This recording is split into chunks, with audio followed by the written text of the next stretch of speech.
आदाब, नमस्कार। आप देख रहे हैं बड़ी खबर। मैं हूं मुनीस सनवर। आज कांग्रेस के अंदर से उठी एक आवाज ने सियासत में हलचल मचा दी है। कांग्रेस के सीनियर नेता मणिशंकर अय्यर ने अपनी ही पार्टी के दिग्गजों पर तीखा हमला बोला है।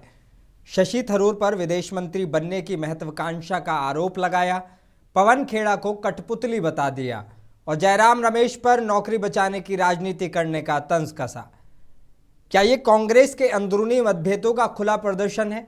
इतना ही नहीं, अय्यर ने केरल चुनाव में कांग्रेस की हार की भविष्यवाणी भी कर दी है। सवाल ये उठता है, क्या ये निजी राय है या पार्टी के अंदर गहराता असंतोष? क्या कांग्रेस एकजुट है या अंदर ही अंदर खींचतान जारी है? आज इसी पर सीधी चर्चा करेंगे। क्या अय्यर का बयान सच की आवाज है या सियासी आत्मघात? मेरे साथ मौजूद हैं भाजपा प्रवक्ता खेमचंद शर्मा और मेरे साथ जुड़ेंगे कांग्रेस प्रवक्ता पवन पटेल। अब दोनों का इस्तकबाल मैं करूंगा। खेमचंद जी, बहुत बहुत इस्तकबाल है। कैसे हैं आप सबसे पहले तो? और ये जो जिस तरीके के अब ये बयान कांग्रेस की तरफ से सामने आ रहे हैं, आपने भी वो बयान सुना होगा। मुझे लगा था कि इस मामले में शायद वो अपनी ही पार्टी को घेरते नजर आ रहे हैं, लेकिन मणिशंकर अय्यर वो हैं जो लगातार भाजपा के खिलाफ भी बयानबाजी करते रहे हैं। क्या ये कांग्रेस की आंतरिक टूट का संकेत है, खेमचंद साहब? नमस्कार, जय हिंद। देखिए, मणिशंकर अय्यर जी लगातार अलग अलग समय पर अलग अलग तरीके के बयान देते हैं। उन्होंने आदरणीय प्राइम मिनिस्टर मोदी जी पे भी अभद्र टिप्पणी की। उन्होंने पाकिस्तान के फेवर में भी उन्होंने बयान दिया। उन्होंने पाकिस्तान में जाके ये भी कहा कि आप हमारी सहायता करो, हम मोदी जी को हटा देंगे, फेंक देंगे, मोदी जी को समाप्त कर देंगे। अब वो अपनी पार्टी के कई नेताओं पे बातें कर रहे हैं कि भाई कोई विदेश मंत्री बनना चाहता है, कोई पपेट है, कोई अपनी जॉब बचा रहा है। मैं ऐसा समझता हूँ ये कांग्रेस का इंटरनल मैटर है। लेकिन एक बात निश्चित है कि आज जो कांग्रेस है वो डायरेक्शन लेस है। जब कार्यकर्ताओं के पास कोई डायरेक्शन नहीं होती, कोई टारगेट नहीं होता, कंस्ट्रक्टिव काम करने के लिए नहीं होता, लीडरशिप नकारात्मक बात करती है, भ्रमित रहती है, भ्रमित करके लोगों को चलती है, तो इस तरीके की बातें अक्सर जो कार्यकर्ता हैं या उनके नेता हैं उनमें होती हैं, और वही आज कांग्रेस में होता हुआ दिख रहा है। मैं मान लेता ये बात काफ़ी हद तक, लेकिन जब हमने देखा कि डेलीगेशन एक बनाया गया केंद्र सरकार की तरफ से और उस डेलीगेशन का हिस्सा शशि थरूर भी रहे, उस वक्त से और उससे पहले से उनके इस तरह के बयान लगातार मिल रहे थे। ऐसा लग रहा था कि उनका झुकाव भाजपा की तरफ बढ़ रहा है। बार बार अपनी पार्टी से मतभेद भी उनके खुलकर सामने आए शशि थरूर के। अब अगर शशि थरूर पर यह आरोप लगता है कि भाजपा उनको विदेश मंत्रालय दे सकती है, विदेश मंत्री बना सकती है, और मणिशंकर अय्यर जो हमेशा अपने इस तरह के बयानबाजों के लिए जाने जाते हैं, वो सीधा एलिगेशन लगा रहे हैं, क्या वाकई आपकी तरफ से कुछ नहीं है? क्या वाकई आपको जो है इस तरह की चीज़ें नहीं है? अब कांग्रेस से हम पूछें तो वो साफ तौर पर ये कहते हैं कि क्या हमारे ज़्यादातर नेताओं को ये कांग्रेस मुक्त भारत करते करते कांग्रेस युक्त बीजेपी नहीं हो गई है? देखिए, ये सब अफवाहें हैं। अभी शशि थरूर जी कांग्रेस के नेता हैं, उनके सांसद हैं, और हमने पीछे भी देखा कि जब इनकी संसद में जिस तरीके एजिटेशन हुआ तो उस समय शशि थरूर अपने सांसदों के साथ खड़े हुए थे। भारतीय जनता पार्टी में जब तक कोई व्यक्ति नहीं आता तो भारतीय जनता पार्टी उनके भविष्य के बारे में ना डिस्कस करती है और ना ही किसी भी तरीके से इस तरीके की संभावित या स्पेकुलेशन पे उस पर कोई कमेंट करती है। भारतीय जनता पार्टी के पास हर जगह, इवन केरला में भी लाखों की संख्या में कार्यकर्ता हैं।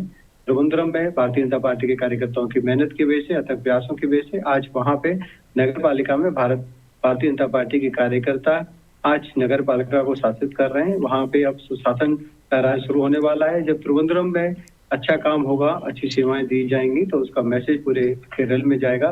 मैं ऐसा समझता हूँ भारतीय जनता पार्टी के पास कार्यकर्ताओं की कमी नहीं है। हाँ, ये बात ठीक है कि भारतीय जनता पार्टी में दूसरी पार्टियों से भी अच्छे कार्यकर्ता लगातार आते रहे समय समय पे, वो एक बात अलग है। लेकिन जब कार्यकर्ता कोई भी दूसरी पार्टी का ज्वाइन करता है, अनकंडीशनल ज्वाइन करता है, तो भारतीय जनता पार्टी उनके यूटिलाइजेशन को देखती है। लेकिन यहाँ ऐसा कोई विषय नहीं है। यहाँ जो विषय है कांग्रेस की इंटरनल फाइट का विषय है, अपनी लड़ाई का विषय है, अस्तित्व का विषय है, और कहीं ना कहीं गांधी परिवार की आंखों में चढ़ने का विषय है। तो ये सारी चीजें हैं, क्योंकि आज जो कांग्रेस का नेतृत्व है पूरी तरीके से नकारात्मक है, डिस्ट्रक्टिव है, और जो देश की जरूरतें हैं, देश की आप कह सकते हैं जो संभावना है, विकास की चीजें हैं, उनमें रोड़ा अटकाने का काम कर रहा है। जब वो आप इस तरीके से सर्वोच्च लेवल से आप नकारात्मक राजनीति करेंगे तो उसका प्रभाव आपकी पार्टी पे पड़ेगा, आपके कार्य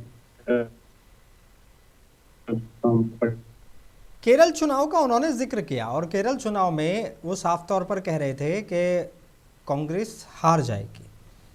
इस तरह की उन्होंने भविष्यवाणी कर दी, कहा कि बीजेपी को वहाँ पर फ़ायदा होगा, कांग्रेस को नुकसान होगा। लेकिन मैं कई कांग्रेस नेताओं के बयान सुन रहा था, उन्होंने कहा कि अभी बीजेपी का कोई भविष्य नहीं है केरला में। क्या आपको लगता है कि एक मेयर से शुरू हुई ये कहानी सीधा सीएम पर जाकर रुकेगी? क्या वाकई इतने आश्वस्त हैं और क्या वाकई कैडर इतना मजबूत हो गया आपका कुछ ही वक्त में कि वहाँ पर जो है आप सरकार बनाने में कामयाब हो जाएं? नहीं, देखिए, कैडर हमारा लगातार वहाँ पे है, लंबे समय से है, लेकिन आज भारतीय जनता पार्टी को केरल में अल्टरनेटिव के तौर पे देखा जा रहा है। वहाँ पे लेफ्टिस्ट और कांग्रेस की सत्ता लगातार बारी बारी रहती आई है। आज अल्टरनेटिव के रूप में भारतीय जनता पार्टी को, जब त्रिवेंद्रम हाँ केरल की राजधानी है, और त्रिवेंद्रम की जो नगर पालिका में अगर आज भारतीय जनता पार्टी के कार्यकर्ताओं को मौका मिला है और भारतीय जनता पार्टी के कार्यकर्ता वहाँ पे अच्छा करेंगे, सेवा देंगे, तो उसका मैं ऐसा मानता हूँ कि त्रिवेंद्रम में समस्त केरल के लोग आते हैं और राजधानी होने के नाते सभी केरल वासियों का वहाँ पे कनेक्टिविटी है। जब वो सुशासन का मैसेज जन जन तक जाएगा, केरल के हर एक पार्ट में जाएगा, तो पहले से ही भारतीय जनता पार्टी के पक्ष में जो अल्टरनेटिव की एक आप कह सकते हैं सेंटिमेंट्स हैं, तो वो सेंटिमेंट और ज्यादा मजबूत होंगे और भारतीय जनता पार्टी केरल में भी अपनी सेवाएं देगी। उससे मैं ऐसा समझता हूँ कि वो बहुत ज्यादा दूर की बात नहीं है। इस तरीके से राज्यों में ऐसा हुआ है। जैसे हमने देखा कि सेवन जो स्टेट सिस्टर कहलाती हैं उसमें कभी भाजपा के सिर्फ एक दो विधायक, एक दो सांसद हुआ करते थे, लेकिन अब उसमें से शायद 5 या 6 में, अगर मैं गलत नहीं हूँ, मेरे आंकड़े गलत नहीं है, तो भाजपा की सरकार है। लेकिन केरला अभी भी थोड़ा सा टफ बना हुआ है। तो वाकई हम उम्मीद करें इस बार जिस तरीके से मणिशंकर अय्यर के बयान आ रहे हैं, जिस तरीके से आप ये बात कह रहे हैं, तो क्या लगता है कि वाकई इस बार जो है केरला में सत्ता परिवर्तन देखने को मिल सकता है? पवन जी भी जुड़ गए, फिर छोटा सा जवाब दे दीजिए, फिर मैं पवन जी के पास जाऊंगा। देखिए, परिवर्तन तो होगा, क्योंकि आज वहाँ केरल दुखी है। जिस तरीके से लेफ्टिस्ट और कांग्रेस ने बारी बारी से केरल को लूटा है, केरल का जो पोटेंशियल है उसको इन्होंने यूटिलाइज करने की बजाय उसका शोषण किया है। ठीक। और शोषण भी अपने पर्सनल फायदों के लिए किया है, अपने नेताओं के लिए किया है, केरल की जनता के फेवर में नहीं किया, केरल की संस्कृति के लिए नहीं किया, केरल की कल्चर के लिए नहीं किया। मैं ऐसा समझता हूँ भारतीय जनता पार्टी को जब मौका मिलेगा, और जिस तरीके त्रिवेंद्रम में मौका मिला है, उससे सभी को एक डायरेक्शन जाएगी, एक उम्मीद जाएगी कि भाई भारतीय जनता पार्टी अलग से काम करती है, डिफरेंटली काम करती है, सेवा के माध्यम से काम करती है, ना कि लूट के माध्यम से। पवन जी, दो तीन सवाल लिए मैंने आपके आने से पहले तो आपका इस्तकबाल है जी। और मैंने 2-3 सवाल लिए। जैसे मणिशंकर अय्यर का बयान आपने सुना होगा, और वो मणिशंकर अय्यर जो जिस तरीके के इल्ज़ाम लगा रहे हैं, उससे साफ तौर पर एक बड़ी जो लीडरशिप है आपकी, चाहे वो पवन खेड़ा हों, चाहे वो दूसरे हों, वो सारे जो इस तरीके के अगर इल्ज़ाम हमें देखने को मिलेंगे, और साफ तौर पर केरला में हार तक का भी इशारा उन्होंने कर दिया, तो क्या वाकई लग रहा है कि क्या मणिशंकर अय्यर के बयान कांग्रेस में अंदरूनी कलह की तरफ इशारा कर रहे हैं? क्या वाकई कांग्रेस में सब कुछ ठीक है पवन जी?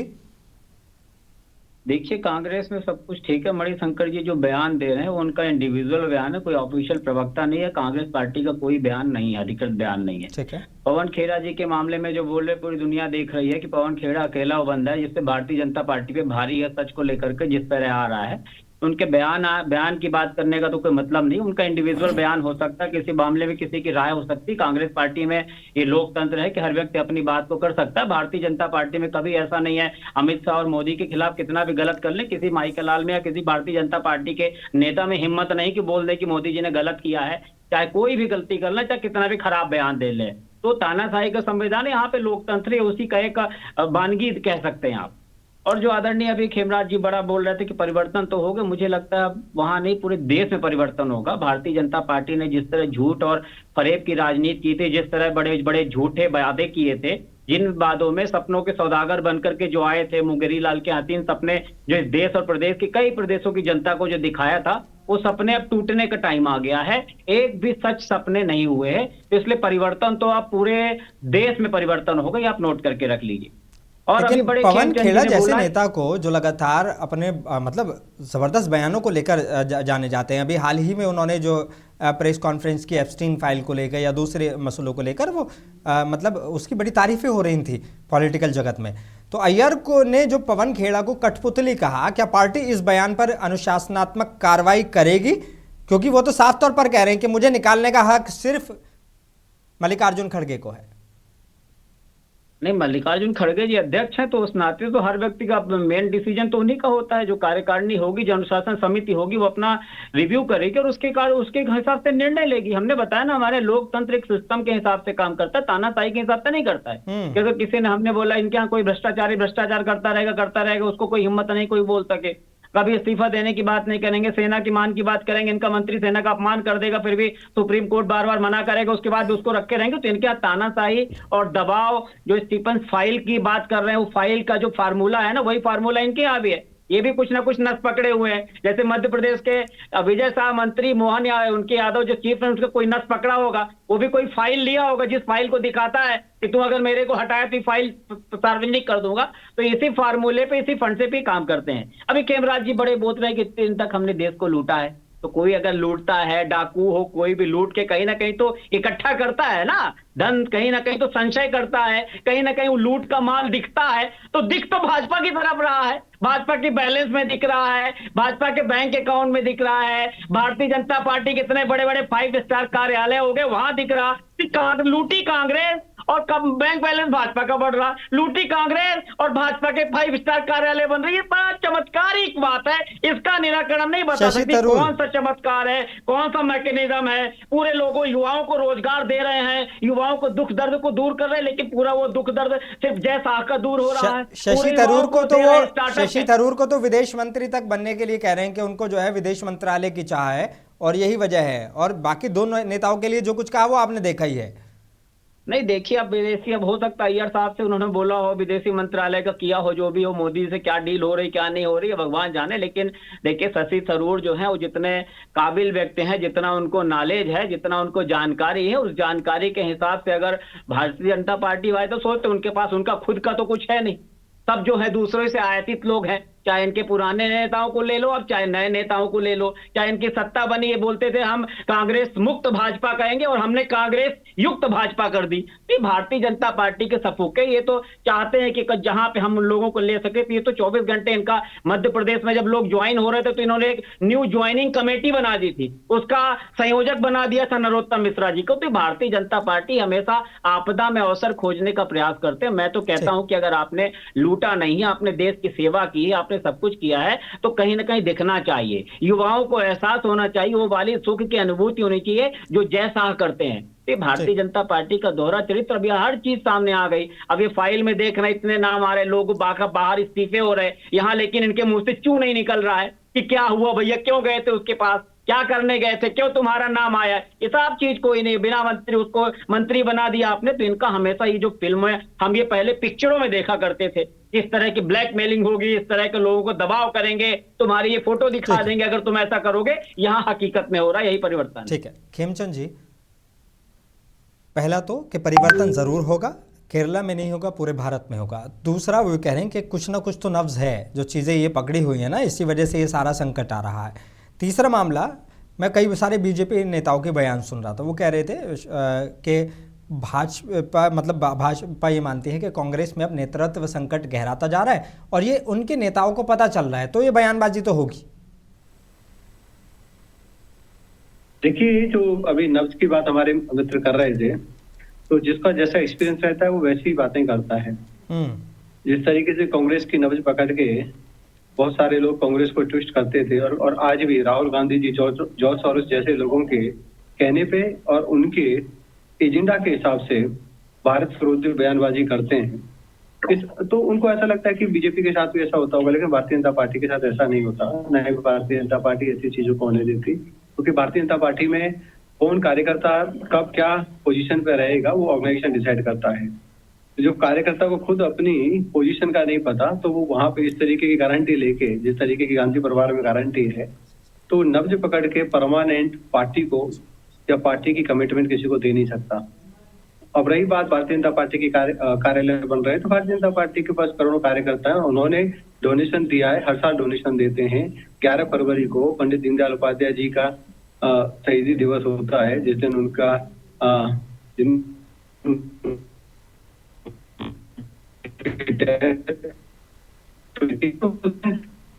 कार्यकर्ता समर्पण करते, उस समर्पण से पार्टी चलती है, उस समर्पण से कार्यालय बन रहे हैं। और जब हम आप बैंक अकाउंट की बात करते हैं, तो बैंक अकाउंट का तो वो ट्रांसपेरेंट मनी है। हम सब जानते हैं कि कांग्रेस किस तरीके से खाती थी और बैंकों में किस तरीके से उन्होंने सब जगह घोटाले किए। वही पवन जी कह रहे हैं कि घोटाले हमारे हुए, लेकिन 5 स्टार होटल इनके बने नहीं है। हजारों करोड़ के मालिक हैं इनके नेता आज भी। और जो बातें करते हैं भाई, आज क्यों आपका टॉप लीडरशिप से लेके नीचे तक लोग जमानत पे हैं, उसका कारण ही ये है कि एक से एक बड़े फाइनेंशियल फ्रॉड कांग्रेस के जमाने में हुए। और कांग्रेस पैसे से आज भी कमजोर नहीं है। कमजोर है सपोर्ट की वजह से, कमजोर है डायरेक्शन की वजह से, कमजोर है टॉप लीडरशिप की वजह से, कमजोर है कि उनका जो थॉट प्रोसेस है कंप्लीटली नेगेटिव हो गया। पैसे की कमी नहीं उनके पास। अब किसी भी कांग्रेसी नेता से पूछिए, बोलो बॉस पैसे की चिंता मत करो, आप चाहो 100 अगर बीजेपी वाले खर्चा कर रहे हैं तो हम 1000 कर देंगे, क्योंकि 60 साल खूब माल कमाया है। पवन जी बोले पैसों की कमी नहीं है, माल तो आपके पास भी बहुत सारा है, हजारों करोड़ की संपत्ति के। हाँ, अब वही है जो भाजपा का फलसफा है, बतौलेबाजी करनी है। वही खेमचंद जी बतौलेबाजी कर रहे हैं। हम विजय शाह का उदाहरण दे रहे हैं, तो हमारे ऐसा नहीं होता, हमारे सब अच्छे होते, बस हमको बोलना है। वो कैसेट सुना के दे दिया है, जो कैसेट उनको प्ले करना है, प्रवक्ता ही बोलता है। अरे हम लॉजिक पे बात कर रहे हैं, विजय शाह ने सेना के खिलाफ बयान दिया तो उसको क्यों हटाए, इसकी जवाब नहीं। वो तो कांग्रेस ऐसा गिरफ्तार, अरे देश विरोधी जो बयान दे रहे हो उसको अंदर करो, कांग्रेस भाजपा क्यों देखते हो। राहुल गांधी जमानत में है, राहुल गांधी को जब देखो, अरे गलत काम किया तो अंदर करो, हिम्मत तो है नहीं अंदर करने की। वो क्या काले धन वालों की सूची हुआ करती थी, तो कुछ दिन पहले तक जो ही भाजपा का वही कहते हैं काले धन वाली सूची। अब कहाँ आ गया, वो सूची खोली तो देखा इसमें तो सब भाजपा वालों के नाम है, तो आ गया 100 दिन में काला धन आते। इनके बड़े कार्यकर्ता चंदा देते, पहले क्यों चंदा नहीं आता था यार। संघ जिसका रजिस्ट्रेशन नहीं, उसका अकाउंट खुला है, उसके कई करोड़ों को बने जा रहे, ये सब चंदे कहाँ, PM care fund, electron bond, ये सब जो करे हैं ना। अब इनको बात करने के लिए तो कुछ है नहीं, घुमा फिरा के बात करना, गांधी परिवार गांधी परिवार गांधी परिवार। तो गांधी परिवार के नाम पे क्यों रो रहे हो यार। गांधी परिवार ने तो आजादी दिलाई, गांधी ने आजादी दिलाई, कांग्रेस की विचारधारा से देश आजाद हुआ। तुम्हारी विचारधारा से क्या होता, गुलाम हो जाता। तुम्हारी तानाशाही की विचारधारा थी, पूरा संघ से लेके आज तक का इतिहास क्या देख लो। लेकिन फिर भी सबसे बड़े देश प्रेम बनी, देशभक्त बने करें। इनका एक कृत्य नहीं है, ये हमेशा इस टाइप के लोग हैं। ये अब अडानी अंबानी के लिए काम करते हैं, उन्हीं के हिसाब से चीजों को रखते हैं। एक इनकी पॉलिसी बताइए जब से आया, उसका किसी व्यक्ति को फायदा हुआ तो बता दीजिए। लेकिन नहीं, हम पैसे बांटेंगे, बोले कि हम तो 100 करोड़ करेगा, तुम तो पूरे विधायकों की खरीद फरोख्त कर रहे हो। बड़ा चैलेंज दे रहे हैं, कह रहे हैं कि एक पॉलिसी बता दीजिए जिससे लोगों को फायदा हुआ हो। एक पॉलिसी एक नहीं है, मैं सैकड़ों पॉलिसी के नाम वो अब गिनाएंगे, वही कैसे इतना प्ले करिएगा, बताइएगा। नहीं अधिक आप बता रहे हैं तो सुनेंगे तो ना। आप कह रहे हैं कि एक पॉलिसी नहीं है, बताइए खेमचंद जी। हेल्थ केयर पॉलिसी भारत में चल रही है। आज आयुष्मान भारत कार्ड से गरीब से गरीब व्यक्ति भी आज इलाज करवा पा रहा है। और वो इलाज न सिर्फ छोटे हॉस्पिटल्स में बल्कि बड़े हॉस्पिटल्स में, प्राइवेट हॉस्पिटल्स में भी, क्योंकि हर जगह वो आयुष्मान भारत योजना एक, और उसकी कंपल्सन है। दूसरा, आज विश्व की सबसे बड़ी खाद्य गारंटी योजना चल रही है, जिसमें कोई भूखा नहीं सोता। और एलिजिबिलिटी जो है वो 70 से 80 करोड़ लोगों की है, उसमें से बहुत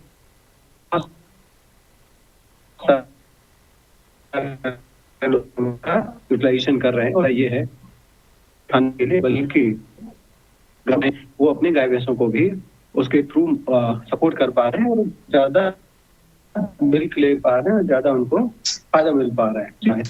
भारतीय जनता पार्टी की सरकार से पहले जो किसान कार्ड हुआ करता था, क्रेडिट कार्ड हुआ करता था, वो या होता ही नहीं था, उसकी जो इफेक्टिवनेस ना के बराबर थी। आज किसान को किसी महाजन के सामने हाथ नहीं फैलाना।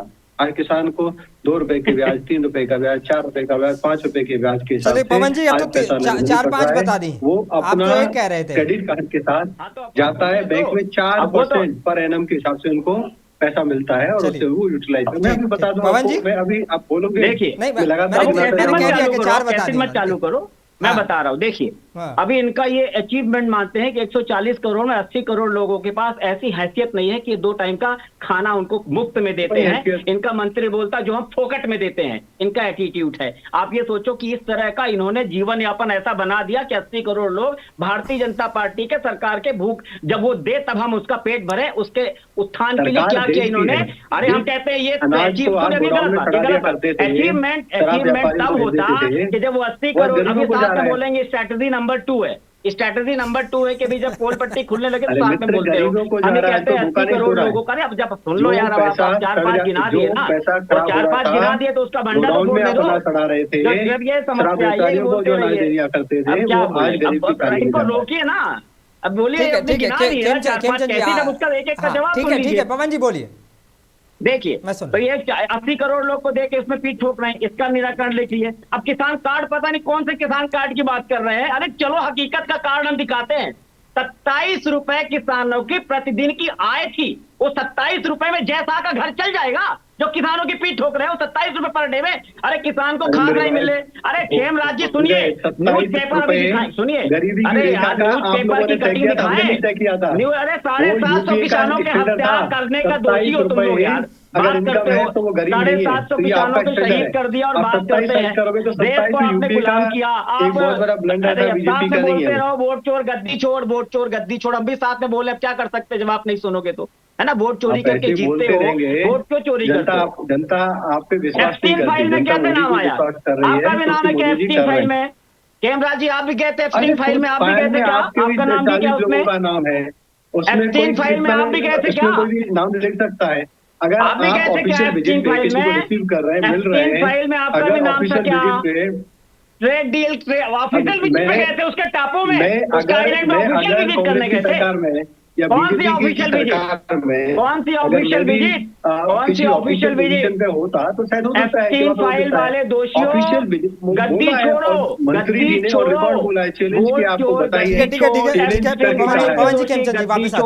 वापस आते हैं। जब सुनेंगे आपने देखे 1-2 पॉइंट बोला था, मैंने उनको भी मौका दिया, आपको पॉइंट का जवाब ही नहीं सुन रही है। हमने 80 करोड़ वाली बात की, इन्होंने बोला किसानों की बात की कि हम कहते हैं चैलेंज करता हूं। अच्छा वो मुद्दा नहीं है आज का। 10 दिन का न्यूज़पेपर, 10 दिन का न्यूज़पेपर देख लीजिए, 20 दिन न्यूज़पेपर देख ले, किसान डंडे खा रहे हैं। वो मुद्दा नहीं है आज का, नहीं मिल रही है। किसी दिन पॉलिसी को लेके अलग से डिबेट कर लेंगे, लेकिन आज शशि थरूर का मुद्दा था। आपने एक बात बोली थी, मैंने उनसे चैलेंज के तौर पर पूछ लिया, उन्होंने जवाब दे दिया, आपने दे दिया। हकीकत क्या है? हाँ ठीक है। क्या शशि थरूर की भूमिका को लेकर कांग्रेस के अंदर मतभेद है? वाकई इस तरह की चीजें हैं क्या? वाकई आपको लगता है? क्योंकि हमने देखा यही शशि थरूर जब डेलीगेशन में गए थे तो लगातार उस तरह से जो सपोर्ट में एक तरीके से मोदी सरकार के वो बयान देते रहे हैं, तो क्या वाकई इस चीज को लेकर मतभेद हैं? देखिए मोदी जी के सपोर्ट पे बयान नहीं दे रहे थे। जो मध्य भारत का जो प्रधानमंत्री होता है, जब कोई डेलीगेट जाता है तो हम यहाँ बहुत, जैसे आपने जब वो बयान दे रहे थे, हलचल आपके यहाँ थी ना खेमों में, तो इसलिए पूछना पड़ेगा। हलचल तो नहीं, हलचल वाली बात नहीं थी, न कोई हमारे यहाँ कोई संशय है, न कोई उथल पुथल है। देखिए हम सच बता रहे हैं, जो हमारा मानना है कि जो भारतीय जनता पार्टी का कृत्य है, उस कृत्य में राहुल गांधी जी ने जो बीड़ा लड़ाई, जो झंडा उठाया, जो बीड़ा उठाया लड़ाई लड़ने का, देश को बचाने का, संविधान को बचाने का, एक नहीं 75 मामले मैं भी गिना सकता हूं। उस दिशा में हम चल रहे हैं, उस दिशा में हमें रत्ती भर परवाह नहीं है, रत्ती भर परवाह नहीं कि कोई किसी स्वार्थ के कारण, कोई किसी खेमचंद साहब कह रहे हैं कि आपकी तो डायरेक्शनलेस पार्टी है, इस वक्त आपकी कोई डायरेक्शन नहीं, आपको पता ही नहीं कहां जाना है। कौन बोल रहा है? खेमचंद जी कह रहे थे। अरे खेमचंद जी का और काम ही क्या है? वो अगर इसके बजाय ये किया होता कि किस डायरेक्शन में देश को ले जाना है तो ज्यादा अच्छा होता। तो किस डायरेक्शन में देश को ले जाना, उसकी चिंता तो कोई भारतीय जनता पार्टी के नेता को है नहीं। ये हमेशा डायरेक्शन देखते हैं विपक्ष का, हमेशा डायरेक्शन देखेंगे कि युवाओं का डायरेक्शन क्या है, उसके अकॉर्डिंग उसके हिसाब से नीतियां नहीं बनाएंगे, उसको दबाने का प्रयास करेंगे। ये अगर सचमुच का सपना देख लेते भारत को विकसित भारत बनाने का, जो 2014 में सबसे झूठी पार्टी के लोग झूठे वादे करके आए थे, उनको पूरा कर दे। आज गिना ले कितनी बुलेट ट्रेन है, कितने स्मार्ट सिटी चल रही है, कोई नहीं, हवा में बस लपेटते जाओ, बस लंबी दे दो, अगले चुनाव में नहीं बातें। खेमचंद जी, डायरेक्शन बीजेपी के नहीं, वो सॉरी माफ कीजिएगा, कांग्रेस के नहीं, डायरेक्शन बीजेपी की वो तय करें। वो कह रहे हैं सीधे तौर पर कि भाई डायरेक्शन में, किस डायरेक्शन में आप देश को लेके जा रहे हैं वो भी देश को बता दो। और सवाल ये है इससे जुड़ा हुआ, क्या विपक्ष की एकजुटता, जिस तरीके से मणिशंकर अय्यर बयान दे रहे हैं, ऐसे बयानों से कमजोर होती है? अब डायरेक्शन वाले पे भी जवाब दे दीजिए, उस पर भी। हाँ देश की डायरेक्शन बिल्कुल दुरुस्त है। आज विश्व ऑर्डर भारत के पक्ष में है, इसीलिए बड़ी बड़ी शक्तियां आज भारत के साथ बराबरी के साथ संबंध बना रही हैं और बराबरी के साथ भारत के साथ आगे बढ़ रही हैं। भारतीय जनता पार्टी की भी डायरेक्शन अच्छी है। भारतीय जनता पार्टी एक नेतृत्व, भारतीय जनता पार्टी समय के अनुसार अपना नया नेतृत्व भी ढूंढ लेती है और नए नेता को भारतीय जनता पार्टी का अध्यक्ष बना देती है, ताकि अगले 35 साल तक 30-35 साल तक वो पार्टी को ले जाने के लिए एक पूरी तरीके से प्रक्रिया को शुरू कर सकें। अब रही बात कांग्रेस की, तो कांग्रेस की डायरेक्शन अगर उनको लगता है उचित तो ठीक है, जाते रहिए, चलते रहिए, ठीक है, और जमीन में धूमिल होते जाइए। लेकिन चुनाव को हमें आपकी गिरने से कोई परेशानी नहीं है। कह रहे हैं कि इनका डायरेक्शन बहुत अच्छा है, विकास को जब आदेश इसीलिए इनका डायरेक्शन देश के लिए बहुत अच्छा है। अब ये बोल रहे इसीलिए रुपया पतला होता जा रहा है। मतलब मुझे समझ में नहीं आता, खेमचंद जी लोग अब चूंकि पार्टी से जुड़े, इनको भी आपस में जब सोचते होंगे कैसे करें, हम लोगों को कैसे बताएं कि जब हमारा प्रधानमंत्री कल कैमरे के सामने बोलता तो रुपया पतला होता, मतलब देश की साख गिरती है। आज हमारा प्रधानमंत्री बोलता रुपये का पतला और मतलब देखता है, बताइए दोहरा चरित्र। अब अमेरिका हमारे यहाँ डिसाइड करेगा कि हम कहाँ से तेल खरीदेंगे नहीं खरीदेंगे। सरेंडर, तो सरेंडर क्या क्या कर रहा है यार। 3%, 2.5% को 18% का उस पर भी ठोक रहे हैं, जीएसटी बढ़ा देंगे, घटा देंगे। छोटा सा जवाब, वक्त की कमी है, समझ से परे है इनका कि अब क्या कह रहे हैं, क्या कर रहे हैं, क्या हो रहा है। वक्त की कमी है, छोटा सा जवाब। केरल चुनाव को लेकर अय्यर की भविष्यवाणी, क्या पार्टी नेतृत्व इससे सहमत है?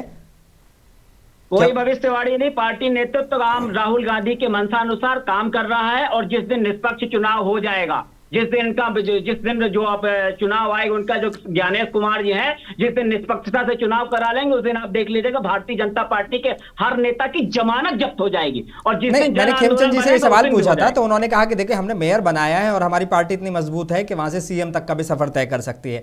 लेकिन क्या आपको नहीं लगता क्या बार बार ऐसे बयान कांग्रेस की साख को नुकसान पहुंचा रहे हैं? नहीं, कांग्रेस के साथ को कोई नुकसान नहीं पहुंचा रहा। इस टाइप के जो बयान आ रहे हैं, किस दबाव में आ रहा है, कौन क्या सोच के दे रहा है, उससे कोई फर्क नहीं पड़ने वाला है। ये दुनिया और ये देश देख रहा है राहुल गांधी जी की दिशा और दशा, जिस हिसाब से राहुल गांधी देश को ले जाना चाहते हैं। और भारतीय जनता पार्टी की हालत खराब कर दी है। भारतीय जनता पार्टी के नेता जवाब देने लायक नहीं बचे। ठीक, एक छोटा सा जवाब खेमचंद जी, क्या भाजपा कांग्रेस के इन बयानों को चुनावी मुद्दा बनाएगी? खेमचंद जी नहीं है खेमचंद जी हमारे साथ, लेकिन पवन जी और खेमचंद जी बहुत बहुत शुक्रिया आपका कीमती वक्त देने के लिए, आप दोनों। तो आज की बहस में साफ दिखा कि मणिशंकर अय्यर का बयान सिर्फ एक टिप्पणी नहीं है, बल्कि कांग्रेस की एक अंदरूनी राजनीति पर बड़ा सवाल है। हालांकि उनका साफ तौर पर कहना है कांग्रेस नेताओं का कि ये पार्टी की लाइन नहीं है। जो मणिशंकर अय्यर बयान दे रहे हैं वो उनके निजी विचार हैं, लेकिन क्या ये पार्टी के अंदर विचारों की विविधता है या अनुशासनहीनता? सियासत में शब्दों का एक वजन होता है और जब अपनों पर सवाल उठाएं तो संदेश बहुत दूर तक जाता है। फिलहाल बड़ी खबर में इतना ही। आप देखते रहिए मुंसिफ टीवी, मैं हूं मोनिश सनवर।